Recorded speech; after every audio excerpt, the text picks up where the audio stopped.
방송사법과 25만 원 지원법, 노란봉투법 등 대통령의 제2호국권 행사로 국회 재표결에 붙여진 쟁점 법안들이 모두 부결됐습니다. 해당 법안들은 자동 폐기됐습니다. 국정원이 미국 대선 이후 북한이 7차 핵실험을 할 수 있다고 전망했습니다.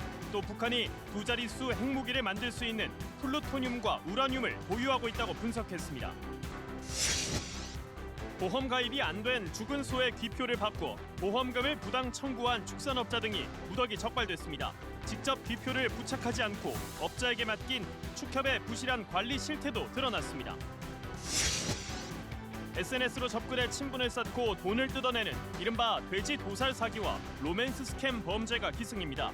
최근엔 유명인을 사칭한 딥페이크 기술까지 더해져 피해자들을 현혹하고 있습니다. 전국 최대 규모의 식품 문화 축제가 익산에서 열렸습니다. 거버넌스형 축제로서 식품 산업도시 익산에 어떤 효과를 불러올지 풀뿌리 K에서 짚어봅니다.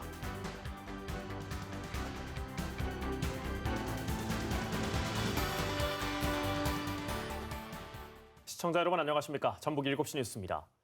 북한이 올해 11월 미 대선 이후 7차 핵실험을 할 가능성이 있다고 국정원이 전망했습니다. 또 최근 북한이 고농축 우라늄 제조 시설을 공개한 건 아주 이례적이라며 상당량의 고농축 우라늄을 보유하고 있다고 분석했습니다. 첫 소식 양민철 기자입니다. 국정원은 북한이 올해 11월 미국 대선 이후 7차 핵실험을 감행할 가능성이 있다고 전망했습니다. 대선 전 감행할 가능성도 배제할 수 없지만 대륙간 탄도미사일이나 인공위성 추가 발사 등 여러 도발 수단이 있는 만큼 대선 이후가 더 가능성이 높다는 분석입니다. 북한의 핵 능력에 대해선 두 자릿수의 핵무기를 만들 수 있는 양이라 판단했습니다. 플루토늄의 경우에는 70여 킬로그램을 보유하고 있다는 분석을 하고 있고 고농축 우라늄에 대해서는 구체적인 수치를 얘기할 수 없는 측면이 있기 때문에 상당량의 고농축 우라늄을 보유하고 있다. 또 북한이 고농축 우라늄 제조 시설을 최초로 외부에 공개한 데 대해서도 이례적이라 평가했습니다. 해당 시설의 위치는 영변보다는 평양 인근 강선이 유력하다고 판단했습니다. 북한이 농축 우라늄 활동을 가속화하려는 조짐을 보이는 가운데 영변에서의 또 다른 원자로 가동이나 이런 것에 대해서도 계속 우리가 감시 내지는 주시하고 있다. 한편 국정원은 앞선 북한의 신형 전술 탄도미사일 시험 발사는 정밀 타격 능력을 검증할 목적이었다며 고중량 탄두의 미사일 내지 발사체가 탄착 지점에 도달함으로써 대한민국 안보 위협이 증대되고 있다고 평가했습니다. 또 북러 관계는 지속적으로 개선, 강화되고 있으나 북중 관계는 상당히 악화돼 있으며 현재로서는 개선 가능성도 그다지 높지 않다고 분석했습니다. KBS 뉴스 양민철입니다. 전북교육청이 올해 학교폭력 실태를 조사한 결과 중학생과 고등학생의 피해 응답률은 0.6%포인트, 0.5%포인트씩 감소하고 초등학생은 0.4%포인트 증가했습니다. 전체 초중고 피해 경험률은 2.6%로 지난해보다 0.2%포인트 줄었습니다. 학교폭력 피해 유형으로는 언어폭력이 38.4%로 가장 많고 집단 따돌림과 신체폭행 등이 뒤를 이었습니다. 한편 학교폭력 가해 응답률은 중학생과 고등학생이 0.1%포인트, 0.2%포인트씩 줄고 초등학생은 0.6%포인트 늘었습니다. 전북 지역 학교 운동부의 폭력 피해가 전국에서 가장 많은 것으로 나타났습니다. 국회 백승하 의원이 공개한 지난해 학생 선수의 폭력 실태 자료에 따르면 전북의 학폭 가해자는 학생 선수 31명과 지도자 1명으로 모두 32명입니다. 이어 충남 31명, 경기 26명, 서울과 인천 각 16명 순이었습니다. 백 의원은 가해 학생과 피해 학생이 특정되지 않는 경우가 많다며 교육당국과 체육계가 실효성 있는 대책을 마련하라고 밝혔습니다. 여야가 서로 이견이 없는 민생법안 70여 개를 처리하기로 했던 오늘 국회 본회의에서 강하게 충돌했습니다. 국가인권위원회 위원으로 여야가 각각 추천한 후보 선출안들을 표결했는데 여당 선출안만 부결됐습니다. 방송사법 등 쟁점 법안은 재표결에서 부결돼 폐기됐습니다. 김진호 기자입니다. 오늘 본회의 첫 번째 안건이었던 국가인권위원회 위원 선출안. 여기서 여당목 후보자 선출안이 부결되는 뜻밖의 상황이 벌어졌습니다. 한석훈 국가인권위원을 선출하는 표결에서 찬성 119명, 반대 173명, 기권 6표로 부결된 겁니다. 반면 야당 추천 인권위원 선출안은 가결됐습니다. 이에 국민의힘이 강하게 반발해 회의 진행이 어려워지자 본회의는 정회됐습니다. 국회 본회의장에서도 제가 사기를 당할 줄은 몰랐습니다. 여러분께 다시 한번 묻겠습니다. 그러면은 교섭단체는 도대체 왜 필요합니까? 여야 합의는 도대체 왜 필요합니까? 부적절한 인사를 우리 민주당이 강력한 경고를 하고 국민이 대신해서 윤석열 정권의 잘못된 부분을 확실하게 우리가 표출했다, 이렇게 보고 있습니다. 대통령 제의 요구로 국회로 돌아온 방송사법과 노란봉투법 등 쟁점 법안은 재표결에서 모두 부결돼 폐기됐습니다. 재표결에서 가결되려면 의원 전원이 출석할 경우 국민의힘에서 8명 이상 이탈표가 나와야 하는데 이에 미치지 못한 것입니다. 앞서 국민의힘은 해당 법안들이 위헌 소지가 다분하다며 반대 뜻을 분명히 했습니다. 야당은 재표결 부결을 규탄하며 폐기된 법안을 계속해서 발의할 방침을 밝혔습니다. 이런 가운데 딥페이크 성착취물을 소지하거나 시청하면 3년 이하 징역 또는 3천만 원 이하 벌금에 처하는 법 개정안은 국회를 통과했습니다. KBS 뉴스 김진호입니다.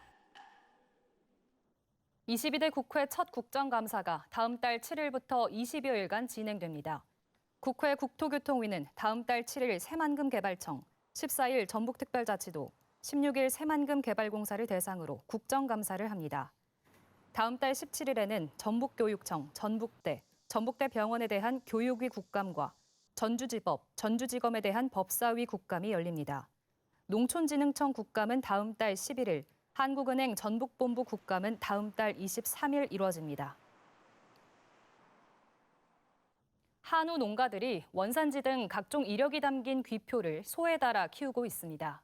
일종의 주민등록 같은 건데 이 귀표를 바꿔다는 수법으로 보험금을 허위로 타낸 축산업자들이 경찰의 무더기로 적발됐습니다. 김현주 기자가 보도합니다. 한우 500여 마리를 키우는 축사에 경찰이 들이닥칩니다. 축산물 이력제에 따라 소 귀에 달려 있어야 할 개체 식별번호, 즉 귀표가 안 보입니다. 축사 한쪽엔 귀표 수십 개가 담긴 비닐봉투가 발견됩니다. 누군가 도구를 사용해 일부러 떼어낸 겁니다. 이거를 왜 이렇게 닫아놓습니까? 이 축산업자는 지난 3월부터 2달 동안 가축 재해보험에 가입하지 않은 소를 가입한 것처럼 속여 보험금 3,400만 원을 타냈습니다. 보험 가입이 안 된 소가 병에 걸리거나 죽었을 때 보험에 가입한 소인 것처럼 귀표를 바꿔다는 수법을 썼습니다. 이미 보험에 가입된 소의 귀표를 축협에서 재발급까지 받았습니다. 축협은 규정상 귀표를 직접 부착해야 했지만 업자에게 그냥 지급했습니다. 한우 혈통정보 DNA 대조 결과 28마리가 불일치한 것으로 확인되어 A씨를 상대로 경위를 추궁하자 범행 일체를 자백하였습니다. 경찰은 같은 수법으로 보험금을 타내려 한 다른 축산업자 22명과 이를 도운 축협 지점장과 직원 등 2명도 붙잡았습니다. 경찰은 한우 귀표 관리 방식에 허점이 있다며 개선 방안을 농림축산식품부에 건의했습니다. KBS 뉴스 김현주입니다. 전주지법이 임신한 전처를 살해한 혐의로 구속 기소된 40대에게 징역 40년을 선고했습니다. 재판부는 피고인이 이혼 뒤에도 지속적으로 고인을 협박하거나 괴롭혔고 잔혹한 방식으로 살해했다며 피고인이 주장한 심신미약은 받아들이지 않았습니다. 피고인은 지난 3월 피해자가 운영하던 전주의 한 미용실을 찾아가 흉기로 숨지게 하고 이를 말리던 남자친구를 다치게 한 혐의를 받습니다. 경찰과 소방은 임신 7개월이던 피해자 뱃속에서 태아를 구조했지만 19일 만에 숨졌습니다. 설계 수명이 끝나는 전남 영광 한빛원전 1, 2호기를 10년 더 가동하는 수명 연장이 추진되고 있습니다. 이에 대해 고창군 공청회가 열렸는데 문제가 없다는 한수원 설명에도 주민들은 불안을 감추지 못했습니다. 서윤덕 기자입니다. 지난 7월 주민 반대로 무산된 한빛원전 1, 2호기 수명 연장 고창주민 공청회 2달 만에 다시 열렸습니다. 주민들은 시작 전 기자회견을 열어 수명 연장에 거듭 반대했습니다.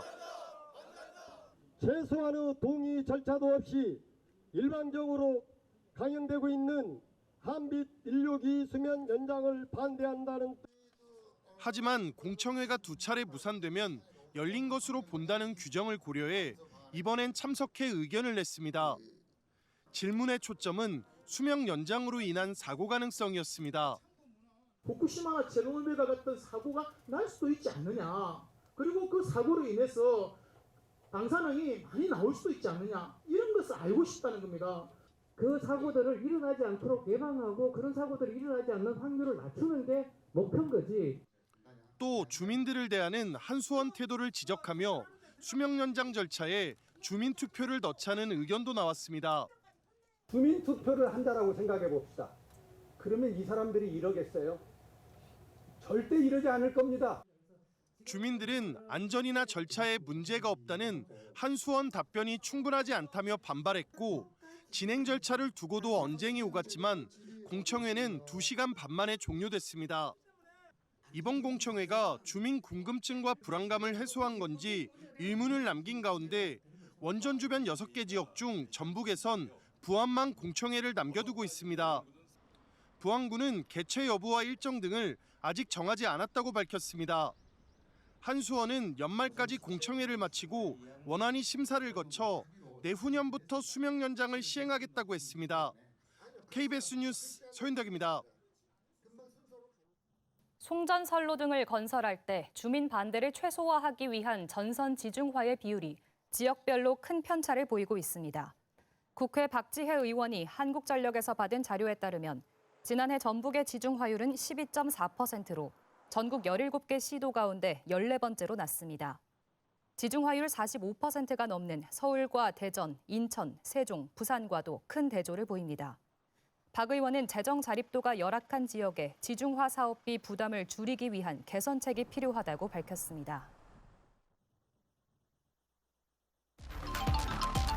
여기 서울중앙지검이고요. 불법 현장으로 사용된 사실 알고 계셨습니까?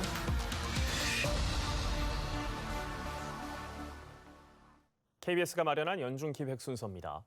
미국의 기업가 일론 머스크가 SNS로 말을 걸어온다면 대부분 사칭부터 의심할 겁니다. 그런데 영상통화로 일론 머스크와 직접 대화를 한다면 어떨까요? 이른바 돼지 도살 사기, 또 로맨스 스캠 같은 범죄에 딥페이크 기술이 동원되고 있습니다. 오정현 기자입니다. 지난해 7월 정모 씨는 SNS를 확인하곤 놀랐습니다. 테슬라 창업자 일론 머스크가 친구 신청을 해온 겁니다. 설마 진짜겠어? 하지만 일론 머스크는 좀 특이한 행동을 많이 한다. 팬들하고 비밀리에 그냥 이렇게 툭 던져봤는데 그럴 수도 있겠다. 테슬라 신분증을 보내왔고 여권까지 찍어 보여줬습니다. 자신이 어디에서 무얼 하는지 말할 때마다 언론 보도와도 일치했습니다. 갑작스럽게 잡힌 일정이라 지금 일본이고 그런데 신문기사 그냥 검색해보니까 갔더라고요. 좀 이따가 나 그라임스 공연 가야 돼. 또 연락할게 이러면서. 정 씨가 품었던 의심은 곧 단박에 풀렸습니다. 직접 영상 통화를 한 겁니다. 일론? Hello. Are you Elon? How are you? Yeah. I'm not bad. I love you, okay? Oh yeah, I love it as a friend. 한 달 넘게 이어진 대화에 친밀감이 쌓였을 때 자칭 일론 머스크는 가상화폐 투자로 돈을 불려주겠다고 했습니다. 세계 최고 부자의 투자 권유에 홀린 듯 돈을 보낸 정 씨. 모두 조작이고 영상통화도 딥페이크였다는 걸 알았을 땐 이미 6,600만 원을 뜯긴 뒤였습니다. 정 씨가 당한 수법은 돼지 도살 사기입니다. 돼지를 살찌우듯 천천히 시간을 들여 방심하게 만든 뒤 거액을 가로채는 방식입니다. 또 감언이설로 현혹해 기만한다는 점에서 로맨스 스캠이라고도 하는데 누구나 표적이 될 수 있고 쉽게 걸려들 수 있습니다. 굉장히 중요한 일들이 왔을 때, 특히나 위기 상황이 왔을 때는 우리는 이성적인 회로를 발동시키질 못합니다. 아주 똑똑하고 이성적으로 똑똑하고 전문가라 하더라도 실제로 참여자가 됐을 경우에는 대부분 피해자가 될 수 있다. 파병 군인 등을 사칭해 친분을 쌓고 해외 배송료나 통감비 명목으로 돈을 뜯어내는 건 이미 널리 알려진 수법입니다. 하지만 최근엔 정 씨 사례처럼 아예 유명인을 사칭해 투자를 요구하는 방식도 많아졌습니다. 피해가 심각해지자 경찰은 올해 2월부터 로맨스 스캠을 따로 분류해 통계를 내기 시작했습니다. 7개월 새 피해는 920건, 피해 액수는 545억 원에 달합니다. 문제는 일반적인 전화금융사기와 다르게 로맨스 스캠은 구제가 까다롭다는 점입니다. 현행법에 따르면 전화금융사기는 피해자가 요청하는 즉시 은행이 사기꾼의 계좌를 동결할 수 있습니다. 하지만 로맨스 스캠은 이런 지급정지 제도의 적용 대상이 아닙니다. 21대 국회에서 로맨스 스캠 피해도 구제받도록 다중사기 범죄 방지법이 발의됐지만 계류하다가 결국 자동 폐기됐습니다. 전문가는 이런 신종 범죄에 발맞춰 제도적 보완이 필요하다고 지적합니다. 또 어느 날 갑자기 모르는 사람이 SNS로 호감을 표시한다면 꼭 경계부터 하라고 강조합니다. KBS 뉴스 오정현입니다. 전북에서 지난 5년 동안 불법 촬영 범죄가 600건 넘게 발생한 것으로 집계됐습니다. 국회 이달희 의원 자료를 보면 전북에서는 2019년부터 지난해까지 카메라 등을 이용한 촬영 범죄가 660여 건이 발생했고 570여 명이 검거됐습니다. 2019년 128건에서 지난해 148건으로 증가 추세를 보이고 있습니다. 추수를 코앞에 둔 농촌 들녘에 농민들 걱정과 한숨이 가득합니다. 겸열구가 기승을 부리는 데다 정부가 일찌감치 수확기 쌀 수급 대책을 발표했는데도 끝모르게 떨어지는 산지 쌀값은 반등 기미가 없습니다. 김종환 기자가 보도합니다. 며칠 뒤면 수확할 벼들이 누런 물결로 일렁입니다. 이 노는 가을철 큰 비와 벼멸구 피해를 다행히 비켜갔지만 농민은 수확의 기쁨보다 걱정이 앞섭니다. 생산비도 건지지 못할 쌀값 때문입니다. 농협 자체에서 수매가 어려운 상황이 될 수도 있는 상황인 거고 또 가격 자체, 생산비나 모든 것들이 다 올랐는데 쌀 가격은 계속 하락이 되고 있고 그러면 실제로 내가 이 논에서 벌어서 먹고 살아야 되는데 산지 쌀값은 지난해 10월 이후 하락세를 이어오다 지난 7월부터는 80kg 한 포대에 17만 원대로 주저앉았습니다. 정부가 약속했던 20만 원에 턱없이 모자랍니다. 정부가 최근 올해 햅쌀을 사료용으로 쓰겠다는 극약 처방을 포함한 쌀 수확기 수급 안정 대책을 발표했지만 산지 쌀값을 안정시키기에는 역부족이라는 평가입니다. 실제 정부 대책에 시장은 거의 반응을 하지 않아 발표 이후 산지 쌀값은 더 떨어졌습니다. 농협 창고에 쌓여있는 재고 벼가 평년 이맘때보다 배 가까이 많아 산지 쌀값을 계속 끌어내리고 있는데도 이 벼를 어떻게 처리할지 대책이 없습니다. 최소한 20만 원 이상 연중 유지하겠다는 명확한 정책 목표를 제시하고 초과 생산량 이상을 과감하고 신속하게 시장에서 격리해야 한다. 쌀 소비 감소로 인한 구조적인 쌀 공급 과잉 문제를 해결하기 위해서도 논 타작물 재배와 수매 지원을 확대하는 등 전체 식량 자급률을 높이는 방향으로 사회적 합의를 이끌어낼 필요가 있습니다. KBS 뉴스 김종환입니다. 체류 외국인 300만 시대에 대비해 새로운 출입국 이민 정책이 추진됩니다. 정부는 톱티어 비자와 청년 드림 비자를 신설해 첨단 분야 해외 우수 인재 유치에 적극적으로 나서겠다는 방침입니다. 보도에 김영훈 기자입니다. 정부가 체류 외국인 300만 명 시대를 대비해 인공지능과 우주항공 등 첨단 분야 고급 인재 유치를 위한 톱티어 비자를 신설하기로 했습니다. 법무부는 이 같은 내용이 포함된 신출입국 이민 정책 추진 방안을 발표했습니다. 체류 외국인 300만 시대를 목전에 두고 있는 지금 우리 사회에 필요한 외국인을 선별적으로 유치하는 새로운 패러다임과 출입국 이민 정책이 필요합니다. 정부는 우선 인공지능 로봇과 양자 기술, 우주항공 등 첨단 분야 고급 인재 유치를 위해 톱티어 비자를 만들어 우수 인재와 동반 가족에게 출입국과 체류 편의를 제공하기로 했습니다. 또 청년 드림 비자를 신설해 한국 전 유엔 참전국, 주요 경제협력국 청년에 국내 취업 기회를 부여하는 등 청년 인적 교류를 넓혀 친한파 양성을 도모한다는 방침입니다.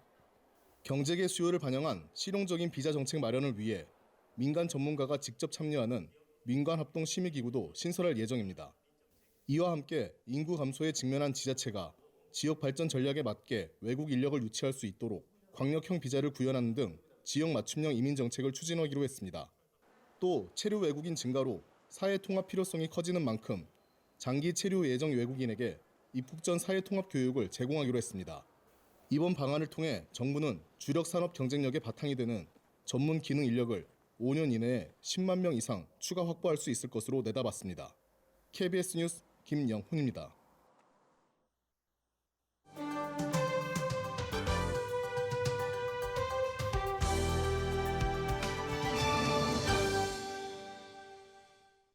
전북 지역 각 시군의 생생한 소식을 전해드리는 풀뿌리 K 전북 동서남북 순서입니다.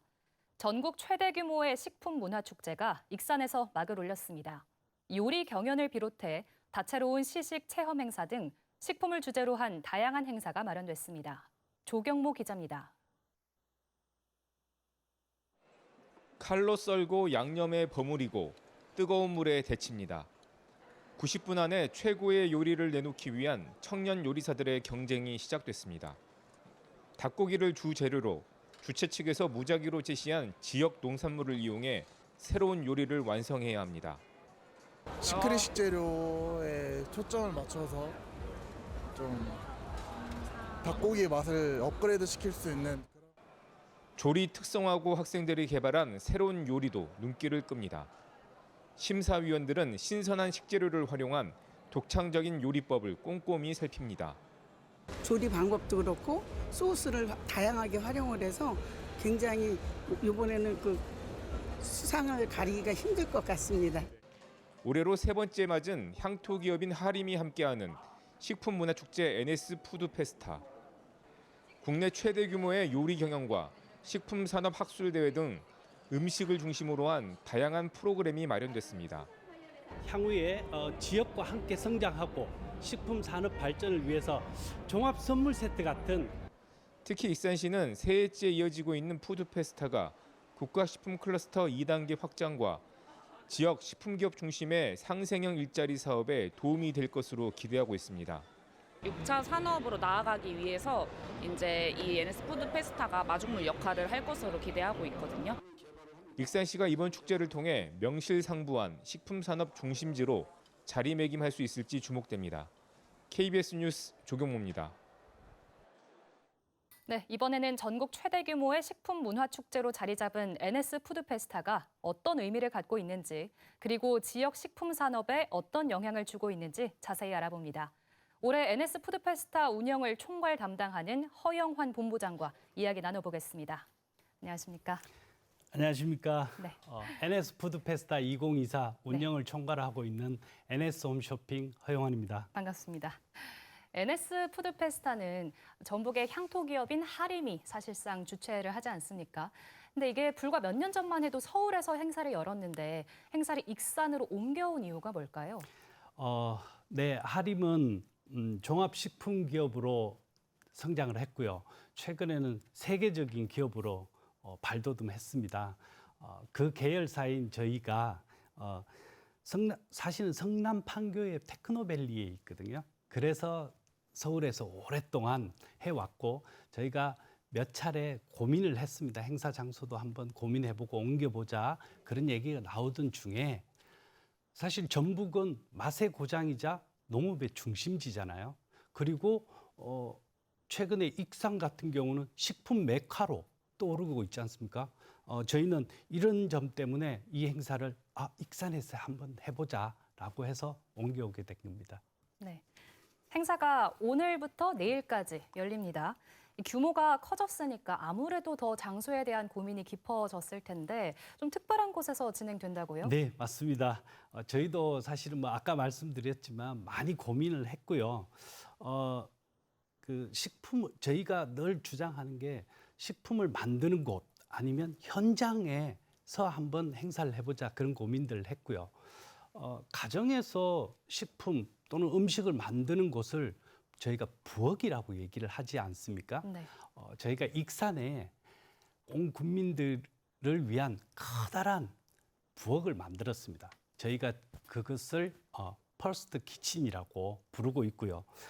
이곳에서는 밥이나 탕, 국, 찌개류 그리고 심지어는 라면까지도 생산을 하고 있습니다. 바로 이 점이 NS푸드페스타의 최적의 장소라고 생각을 했습니다. 네. 오늘이 이제 축제의 첫날인데 어떤 행사가 가장 인기였을지도 궁금하고요. 또 현장을 찾은 분들의 반응은 어땠을지도 궁금하네요. 예, 뭐 지금 오늘 현장에 와 보신 분들이나 또 내일 와 보실 분들도 계시겠지만 익산시에서 그 지정한 대물림 맛집도 사람들이 줄을 많이 섰고, 그다음 그 청년창 취업 박람회에 많은 청년들이 오늘 참가를 했습니다. 이번 푸드페스타의 주제가 저희가 최고의 맛은 신선이다 이렇게 정했거든요. 그런 만큼 도민들도 후레쉬바라고 하는데 관심이 많았고 거기에 줄도 많이 섰습니다. 신선한 닭을 현장에서 직접 발굴하고 시식해 볼 수 있는 그런 코너에서는 도민들의 열기가 많이 뜨거웠고요. 행사가 열리는 곳이 익산의 황등이라는 지역입니다. 황등 지역에서 대표 음식이라고 할 수 있는 비빔밥을 온 국민들이 즐길 수 있도록 가정 간편식으로 만들었습니다. 저희가 그걸 황등 비빔밥이라고 하는데 그것들을 시식할 수 있는 그런 부분에서도 많은 도민들이 관심을 보여주셨습니다. 내일까지도 계속되니까요. 도민 여러분들도 많이 오셔서 한번 드셔보시고 즐기다가 가셨으면 좋겠습니다. 네, 주제에 걸맞게 신선도를 좀 내세우는 코너에 시민분들이 관심이 좀 많았던 것 같은데요. 또 NS푸드페스타 하면 해마다 익산의 특산품을 활용한 요리 경연대회가 눈길을 끌었잖아요. 올해 축제의 하이라이트도 궁금합니다. 네, 뭐 당연히 국내 최대 규모의 그 상금이 걸린 만큼 요리 경연대회에 열기가 뜨거웠었고요. 올해 요리 경연에 228팀 3.8대 1이라고 하는 높은 경쟁률을 기록을 했습니다. 저희가 요 요리 경연에는 심사할 때도 원래 주제에 맞게 신선이라는 주제에 주안점을 두고 심사를 하게 됐습니다. 요뿐만 아니라 젊은 고등학생들의 요리 실력을 겨루는 영셰프 챌린지도 한 20팀들이 각각 겨뤘었고요. 특히나 원래 처음 저희가 그 선보였던 행사였는데 신선한 닭고기와 사실은 저희가 미리 참가하는 분들에게 재료를 공개를 하지 않았습니다. 공개하지 않고 공개를 했는 것들이 신선한 닭고기하고 익산의 특산품이라고 할 수 있는 고구마를 활용해서 즉석에서 바로 요리하고 거기에서 경연을 하는, 그것도 젊은 대학생들이 경연을 하는 것도 저희가 상당히 의미가 있었다고 생각을 합니다. 저희가 이번에 올해 해보면서 젊은이들의 좀 열정이라 창의성 그리고 식품 산업의 미래까지 사실 엿볼 수 있었다고 생각합니다. 그러면 재료를 공개하지 않고 즉석에서 재료를 공개한 영 셰프들의 경연 대회가 올해 처음으로 있었다는 거죠? 네, 그걸 저희가 프레시박스 네. 대회라고 이름을 붙였습니다. 네. 또 익산은 국가식품 클러스터가 자리한 식품 산업도시이지 않습니까? 네. 이 NS푸드페스타가 정부, 자치단체 또 민간 기업이 함께 만드는 거버넌스형 축제인데 지금까지는 어떤 성과가 있었다고 평가하시는지요? 사실 가을이 되면 뭐 봄에도 마찬가지지만 많은 지역에서 다양한 지역 축제들이 열립니다. 그렇지만 NS 푸드 페스타는 좀 전에 말씀하셨듯이 민간 기업이 지자체와 그다음 공공기관 그리고 대학 등과 식품 산업의 발전을 위해서 함께 뜻을 모아서 이 행사를 했다. 그래서 국내 유일의 거버넌스형 축제라고 저희가 사실은 자부하고 있습니다. 뿐만 아니라 이번 행사에는 익산의 대물림 맛집들도 아까 말씀드렸듯이 대물림 맛집들도 참가를 해서 도민들에게 선을 보였었고요. 익산의 특산품을 주 재료로 해서 다양한 레시피를 발굴하기도 했습니다.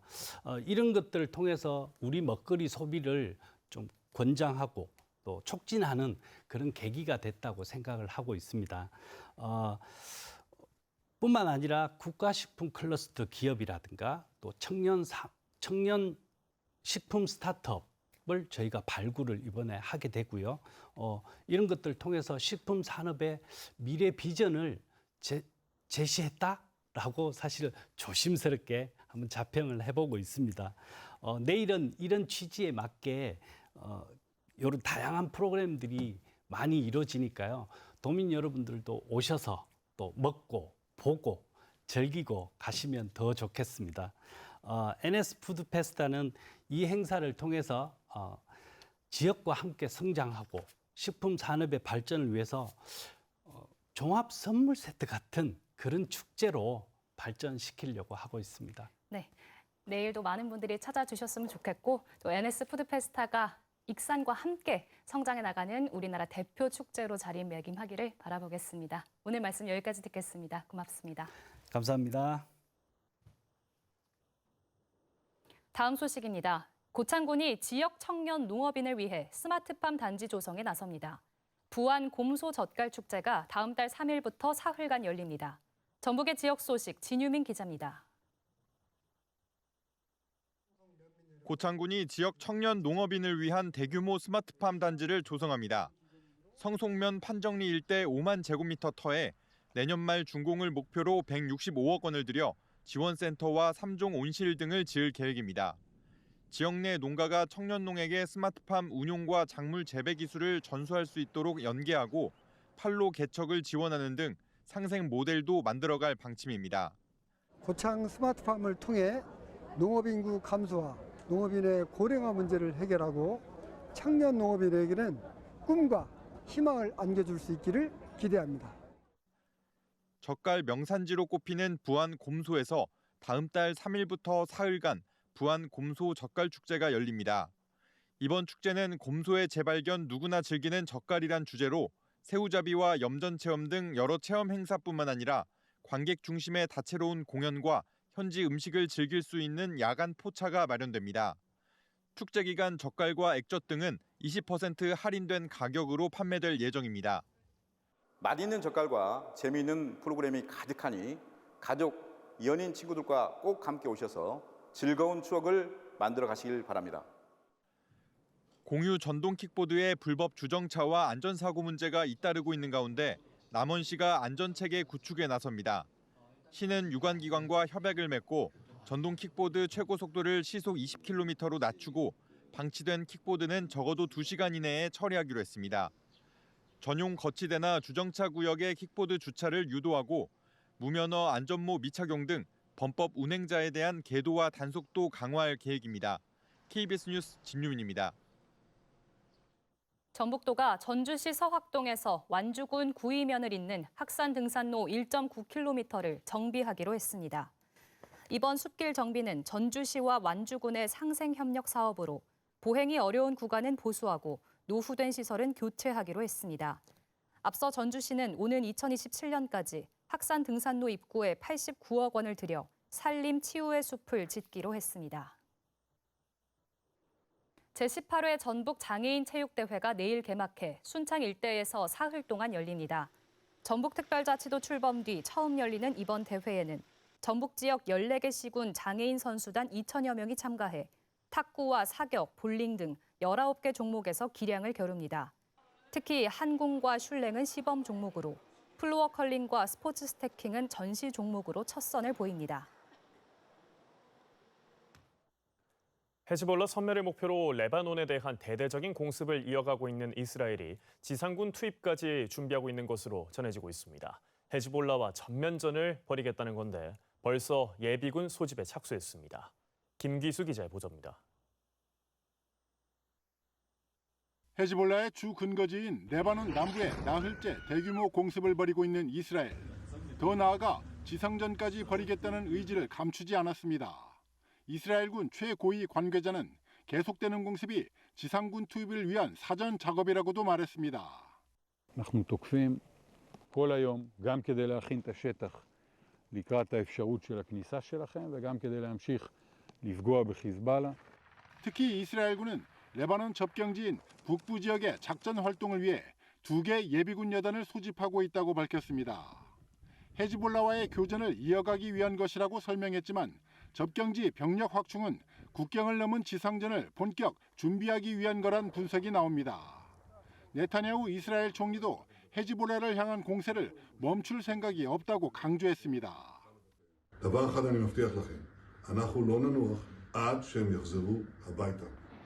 이처럼 이스라엘과 헤즈볼라 간 긴장이 최고조에 달한 가운데 미국 뉴욕에서 열린 유엔 총회에서 각국 지도자들은 전면전만은 막아야 한다고 입을 모았습니다.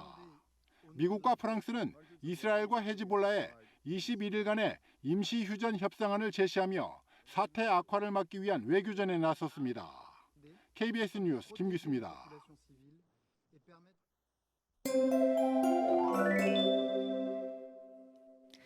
어느덧 9월의 끝자락에 다가서고 있습니다. 이번 주말에도 한결 선선해진 가을 공기를 즐기기 좋겠습니다. 당분간 전주의 아침 기온은 20도를 밑돌면서 출발하겠고요. 한낮 기온은 30도 안팎까지 오르면서 낮 더위는 여전하겠습니다. 10도 이상 벌어지는 일교차에 옷차림 신경 써야 합니다. 내일 새벽부터 아침까지 내륙 곳곳에는 짙은 안개가 끼겠습니다. 가시거리가 200m 미만으로 짧아지는 곳이 있어 운전할 때 차간거리 넉넉히 두고 서행하는 게 좋겠습니다. 내일 하늘엔 구름만 지나겠습니다. 익산과 군산의 아침 기온이 18도를 보이겠고 한낮 기온은 28도 안팎까지 오르겠습니다. 동부 지역은 완주의 아침 기온 18도에서 출발해 28도까지 오르겠습니다. 내일 바다의 물결은 최고 1.5m가 예상됩니다. 다음 주에는 아침과 낮 기온이 모두 크게 떨어지며 급격히 쌀쌀해지겠습니다. 날씨였습니다. 다음 주부터 전북 7시 뉴스는 진유민 기자가 주수빈 앵커와 함께 새롭게 진행을 합니다. 계속해서 많은 시청 부탁드립니다. 뉴스를 마칩니다. 시청해주신 여러분 고맙습니다.